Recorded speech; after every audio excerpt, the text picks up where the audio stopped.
Saya ingin berpesan. Jadi tulisan api kaya ngopo, menurut bahasa saya.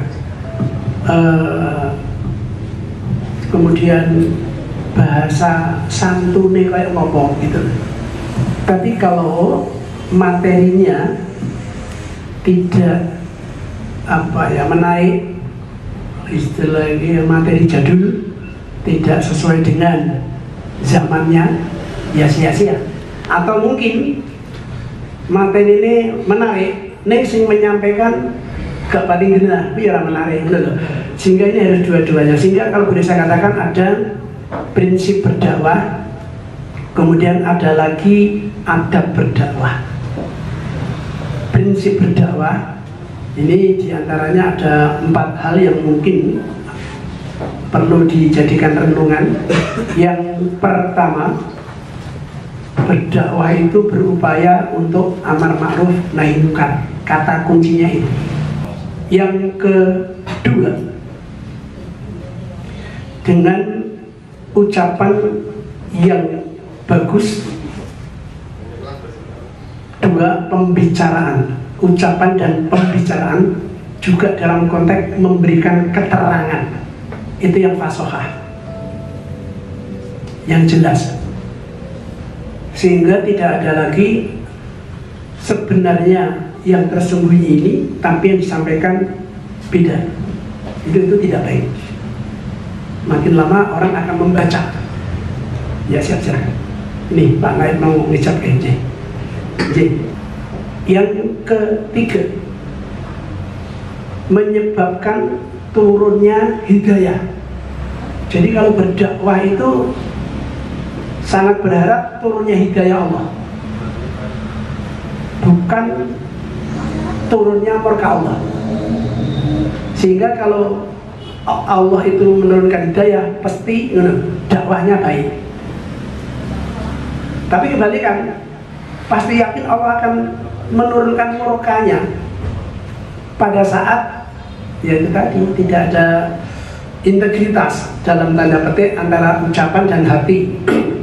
Jadi integritas itu kan keselarasan antara ucapan, perbuatan, hati.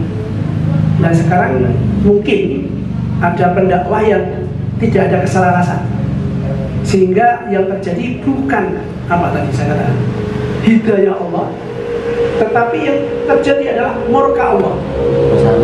Murka Allah itu ya terjadinya kekisruhan, contoh istilahnya bahasa sampai tawuran, sampai bermusuhan, itu murka Allah.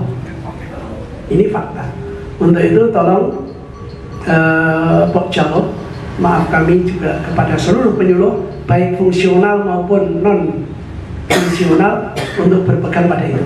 Yang keempat, prinsipnya ya hendaklah materi yang jangan out of date, jangan materi basi, materi sesuai zamannya, karena keadaan zaman itu ya berbeda. Tempo dulu itu mungkin pada saat kita akan memberikan atau berdakwah, mungkin dengan konsep-konsep surat-surat atau bukunya ditekuk di apa lebok ke sarung gitu ya, gobel kupluk barang. Sekarang udah gak seperti itu. Ya maksud kami ikuti perkembangan zaman sesuai alatnya juga ada. Mungkin medsosnya itu sudah beda, HP. Baik, untuk yang ada dakwah ini yang terus pertama, wong arep berdakwah itu kudu duwe adab selalu menimba ilmu. Ora nek enteke. Baik, kemudian yang kedua, jadi adab berdakwah itu niatnya satu, mengharap ridho Allah. Tidak ada ya niatan yang lain tadi yang saya sampaikan tadi. Kemarin gitu-gitu, tapi ternyata di dalam dada itu ada sesuatu gitu. Sampai sekarang kan dihindari oleh pemerintah berdakwah identitas dalam tanda petik selalu mengedepan. Sampai muncul, wah, panganan tidak Islami, pernah muncul Pak itu. Apa ngono kuwi? Oh, sugana apa kuwi kerdus bukaan mikrofon tidak Islami kuwi ngono kuwi. Sing Islami apa? Ya disuguhi kurma ngono kuwi. Sebab sing enek nang Madinah Mekah kurma ngono. Jadi sumber agama Islam dari sana itu hanya ekonomi. Tapi bukan kedus misi nopo. Apakah seperti itu? Nah itu maksud saya. Jadi ini tadi ya bukan seperti itulah. Tidak. Hidup kalau ya begitu sulitnya. Innal halala bayyinun wa innal harama bayyin, jelas kok. Jadi tidak perlu rekayasa argumen pun sudah jelas dalam Al-Quran dan hadis. Kurma yang jenenge colongan tetap haram. Ngono ki lho. Panjenengan kok bar kok kene nyate. Terasa tidak bablas. Sampai Pak Sopedan sampai. Nggih. Gua nek penyuluh sing makanan tidak Islami. Lah kok iso?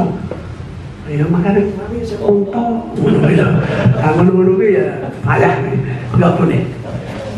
Enggak boleh. Baik, yang ketiga. Jadi ada berdakwah itu hendaklah punya cita-cita untuk sebagai uswatun hasanah. Ya, sebagai suri tauladan. Suri tauladan. Itu penting. Jadi kabur maktan indallahi an taqulu ma la taf'alun. Jangan sampai terjadi seperti itu. Kemudian yang keempat, berdakwah untuk seluruh umat. Rahmatan lil alamin, umat, bahkan alam. Maksudnya jangan hanya untuk kelompok semata.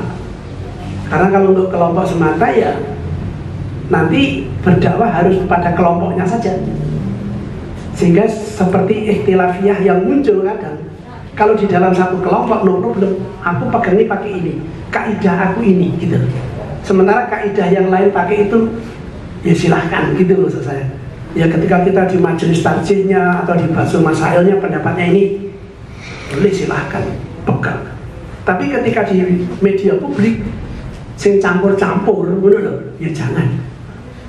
Nanti tidak akan menurunkan hidayah, tapi akan menurunkan perdebatan yang akhirnya perkelahian. Baik, yang kelima, untuk mendidik umat menjadi umatan ittiba. Maksudnya apa? Umat untuk mengikuti jejak Rasul, tidak hanya taklid buta. Jenenge taklid ini buta ya mesti ya? Ya Pak? Ya, ikut-ikutan. Tapi ittiba ngerti lereh-lereh ini. Benar gitu.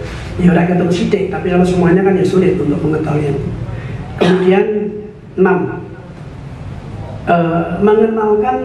mengenalkan umat ini kepada ulama-ulama. Karena ulama ini warasatul anbiya. Kita tidak ketemu nabi gitu loh. Maka kenalkan kepada para ulama. Ini akan baik. Kemudian terakhir nomor 7, ini ya sangat penting. Tentunya dalam adab berdakwah itu ada lain warif, yakni lainan nama warif itu lemah lembut, lintalahu. Kalau dalam ayat Allah itu ada ya, Fatima rahmatin minallahi lintalahu. Rasulullah kemenangannya dalam itu lemah lembutnya ketika menyampaikan itu yang memang ya unik.